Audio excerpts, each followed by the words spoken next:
L'écrit était primordial. Il y avait tous ces livres, la Bible, les différents évangiles, etc., que les gens connaissent bien. Mel Gibson vient de faire une déclaration qui ébranle les fondements du christianisme. L'acteur et réalisateur, connu pour son film controversé, La Passion du Christ, a fait une révélation qui laisse les exégètes bibliques perplexes.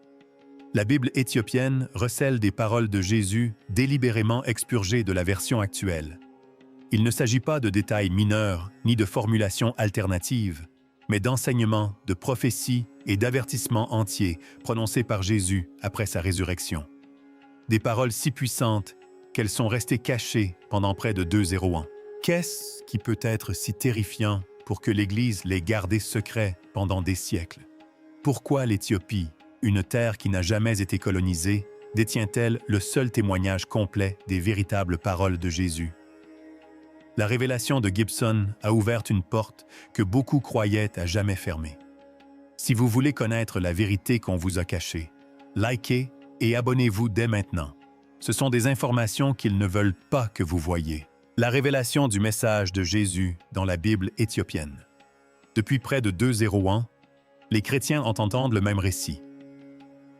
Jésus est ressuscité, est apparu à ses disciples, puis est monté au ciel. Mais en Éthiopie, de très anciens livres chrétiens livrent une version plus profonde de cette histoire, une version méconnue de la plupart des Occidentaux.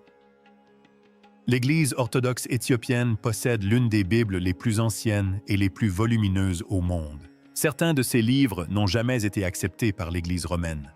Ils comprennent des écrits qui relatent les enseignements de Jésus après sa résurrection, démontrant ainsi que son message ne s'est pas arrêté à sa sortie du tombeau. Ces écrits anciens ont été précieusement conservés pendant des siècles par des moines éthiopiens qui les ont soigneusement recopiés à la main. Ils croyaient que les paroles de Jésus ne devaient jamais être perdues. Dans ces livres, Jésus n'a pas cessé d'enseigner après sa résurrection. Il a partagé des vérités cachées, donné des avertissements et aidé ses disciples à se préparer à l'avenir. L'un des plus importants de ces livres est le livre de l'Alliance. Il prétend consigner les paroles de Jésus à ses disciples après sa résurrection, mais avant son ascension au ciel. Dans ce livre, Jésus ne parle pas seulement comme un enseignant ou un prophète, mais comme le roi du ciel et de la terre. Il exhorte ses disciples à aller dans le monde et à bâtir le royaume de Dieu, non par les armes ni par la violence, mais par le Saint-Esprit, qui sera leur force. Il enseigne que ce qui se passe dans le cœur est plus important que ce qui se passe dans les temples ou lors des rituels. Il avertit également qu'avec le temps, ses paroles seront déformées et son nom profané. Il prédit qu'un jour viendra où l'on criera son nom dans les rues, mais où le cœur sera loin de lui. On bâtira de grands temples d'or et de pierre, mais on oubliera le temple de l'âme. Ces avertissements résonnent étrangement avec le monde d'aujourd'hui. Jésus prédit des guerres, des mensonges pris pour vérité et des familles déchirées. Il déclare « Les ténèbres viendront quand les hommes ne reconnaîtront plus sa voix ».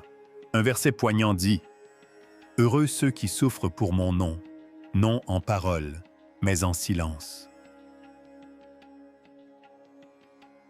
Il révèle un Jésus qui chemine avec ceux qui souffrent en silence, ces oubliés, ces invisibles, mais dont la foi demeure profonde. Un autre livre éthiopien, la Didkalia, prodigue des conseils pratiques pour vivre en véritables disciples.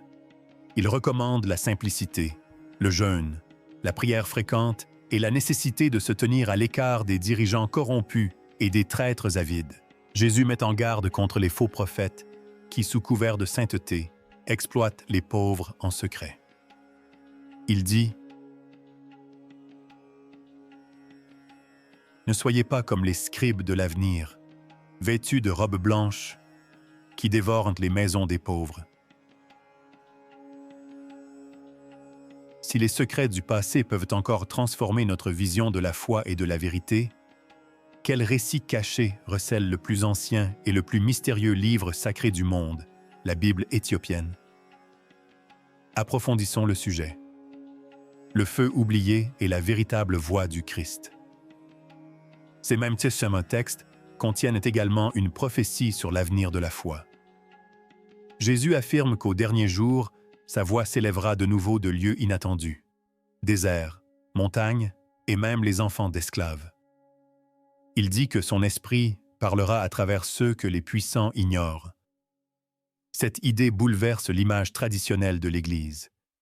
Elle signifie que la vérité peut venir non pas des dirigeants, mais des humbles et des oubliés. La longue histoire chrétienne de l'Éthiopie explique en partie la survie de ces textes. Le pays est chrétien depuis le IVe siècle, mais a été coupé de Rome pendant des siècles.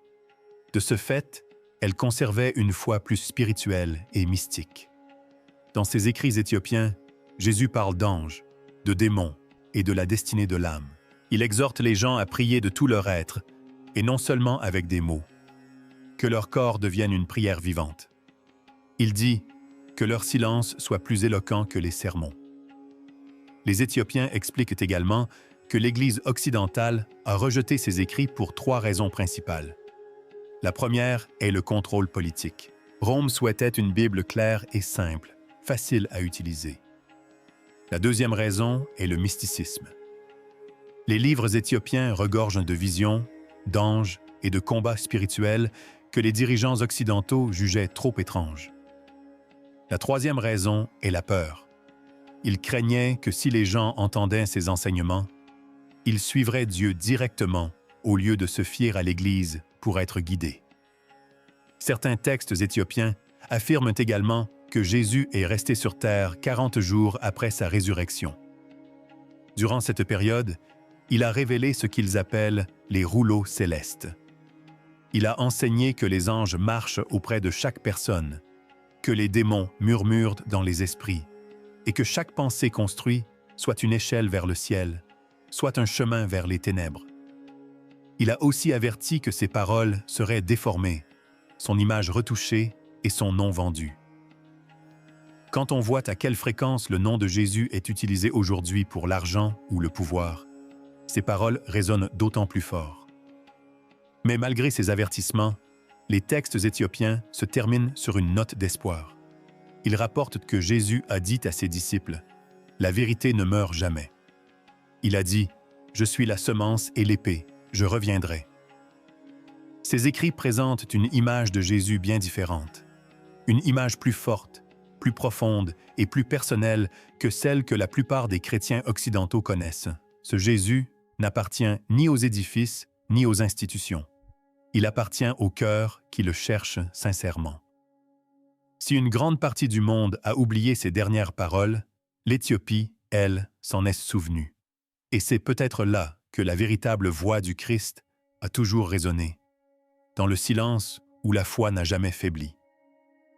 Si l'Éthiopie a véritablement préservé les paroles oubliées du Christ, quelles leçons plus profondes ces textes sacrés révèlent-ils sur la vie, la mort et l'éveil final de l'humanité? Approfondissons le sujet. Enseignements cachés, vie, mort et éveil de l'esprit véritable. La Bible éthiopienne ancienne recèle des enseignements que beaucoup ignorent. Elle raconte une histoire plus profonde sur la vie, la mort, la création et ce que signifie véritablement éveiller son esprit. Ces écrits affirment qu'après sa résurrection, Jésus a partagé des enseignements secrets qui n'ont jamais été consignés dans les évangiles communs. Pendant des siècles, des moines éthiopiens ont protégé ces textes, convaincus qu'ils portaient la véritable voix du Christ. Dans ces livres anciens, Jésus enseigne que la mort n'est pas la fin de la vie. Il dit « Le corps c'est comme un vêtement qui s'use, mais l'esprit demeure. Quand le corps tombe, l'esprit retourne à sa véritable demeure, qui est le feu et la lumière de Dieu. »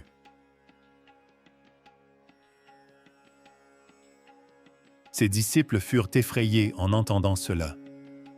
Mais Jésus leur dit de ne pas craindre la mort. Ce qu'ils devaient en craindre, dit-il, c'était de vivre sans l'esprit. Il appelait cela la mort qui rôde, le cœur battant encore. Cela signifiait qu'une personne pouvait être vivante extérieurement, mais vide intérieurement. Beaucoup de gens, dit-il, perdent le contact avec la lumière intérieure et comblent ce vide par le bruit, l'argent et l'orgueil. Ils oublient que la présence de Dieu habite leur cœur. Chaque pensée et chaque sentiment, expliqua Jésus, possède un pouvoir spirituel. Il peut élever l'âme vers la lumière ou l'entraîner dans les ténèbres. D'après ses écrits, la vraie foi ne consiste pas à suivre des règles, mais à éveiller l'esprit qui vit déjà en vous. Une autre partie de la Bible éthiopienne parle de deux créateurs et d'un monde illusoire. Elle explique que tout n'a pas été créé par la même source véritable. Il y avait un créateur de lumière véritable, le Père de tous. Mais il y avait aussi un autre être, bâtisseur d'ombre. Cet être, empli d'orgueil, créa un monde d'apparence magnifique, mais dépourvu d'esprit. Il voulut le dominer et se proclama seul Dieu. Aveuglé par la lumière supérieure qui le précédait, il contribua à ce que le monde soit un mélange de beauté et de souffrance, de vérité et de mensonge. Jésus affirme être venu dans ce monde illusoire non seulement pour sauver les âmes du péché, mais aussi pour les aider à s'éveiller de cette illusion. Il révéla à ses disciples que la véritable lumière de Dieu demeure en toutes choses, même dans les ténèbres. La mission de chaque âme est de retrouver cette étincelle cachée et de la ramener à la lumière éternelle. Avant son ascension, Jésus prononça ce que les écrits éthiopiens appellent sa prophétie finale. Il annonça qu'un temps viendrait où l'amour disparaîtrait et où la foi ne serait plus qu'un acte. On adorerait Dieu du bout des lèvres, mais non du cœur.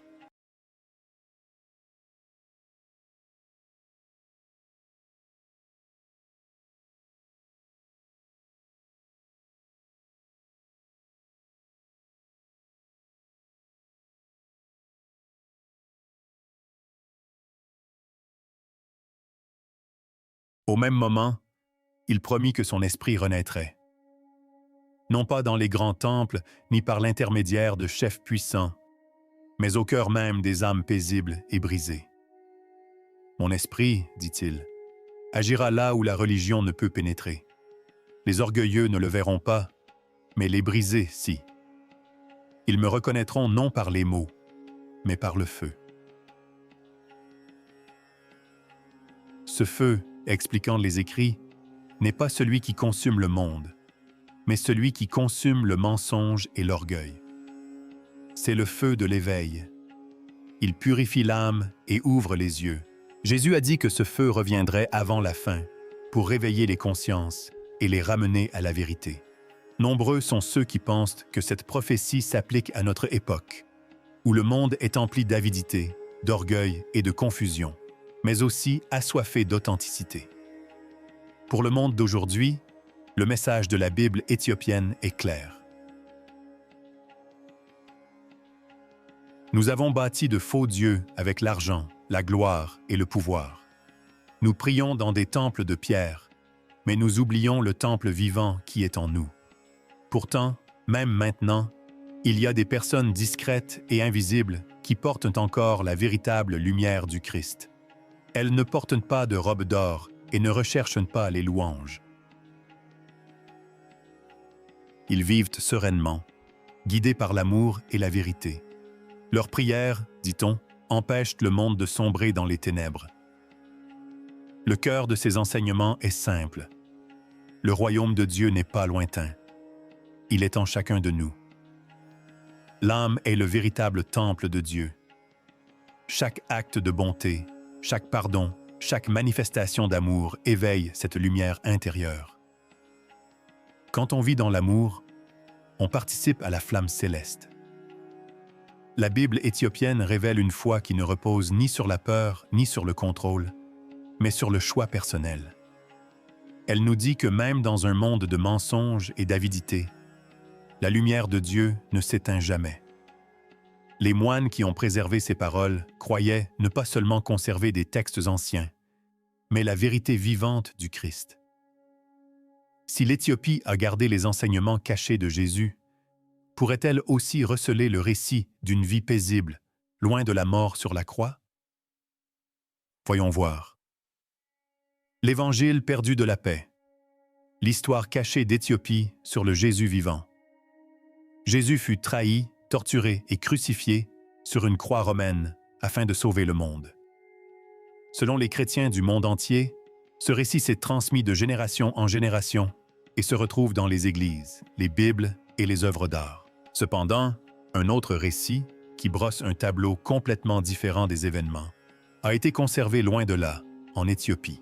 Des manuscrits très anciens ont refait surface et affirment que Jésus n'a pas été crucifié. Il aurait vécu paisiblement après avoir quitté Jérusalem et continué d'enseigner à ses disciples la guérison, la paix et la coexistence harmonieuse avec la création divine. Ce récit, connu sous le nom d'Évangile éthiopien de paix, présente Jésus sous un jour nouveau. Il y est dépeint comme un maître bienveillant et sage, et non comme un sauveur souffrant. Il prône l'amour, la nature et l'équilibre, plutôt que le conflit ou la vengeance. Selon ces textes, apprendre à vivre une vie douce, pure et sincère est la voie de la et non celle de la souffrance ou de la mort. L'une des plus anciennes églises chrétiennes du monde, l'Église orthodoxe éthiopienne Tau. Ses origines spirituelles remontent à Ménélik Ier, fils du roi Salomon et de la reine de Saba. La foi éthiopienne s'est développée subtilement par la prière, le jeûne et de profonds actes spirituels, contrairement aux églises romaines et européennes, façonnées par la politique et la force. Dans d'anciens monastères comme Liela et Aksum, les moines conservaient des rouleaux et des livres sacrés cachés, écrits en gaélique, une ancienne langue éthiopienne. Ces écrits racontent l'histoire d'un Jésus qui s'entretenait avec ce qu'ils appellent les anges de l'air et de l'eau. Il enseignait à ses disciples à purifier leur corps et leur âme par le jeûne, la prière et les ablutions dans les rivières. Il appelait la terre mère et le Fils père, enseignant que toute la nature était sacrée et liée à Dieu. Selon cette version des faits, lorsque les troubles s'intensifièrent à Jérusalem, Jésus refusa d'être capturé. Au lieu de cela, il se retira dans le désert, suivant l'exemple des prophètes. Sa disparition fut par la suite mal interprétée, et avec le temps, le récit de sa mort et de sa crucifixion se répandit. Selon les théologiens éthiopiens, ce changement n'est pas le fruit du hasard. Ils pensent qu'il a été façonné par l'Empire romain, désireux de contrôler la perception de la foi. Lors du concile de Nia en 325 après Jésus-Christ, les chefs religieux, sous domination romaine, ont choisi les livres qui composeraient de la Bible.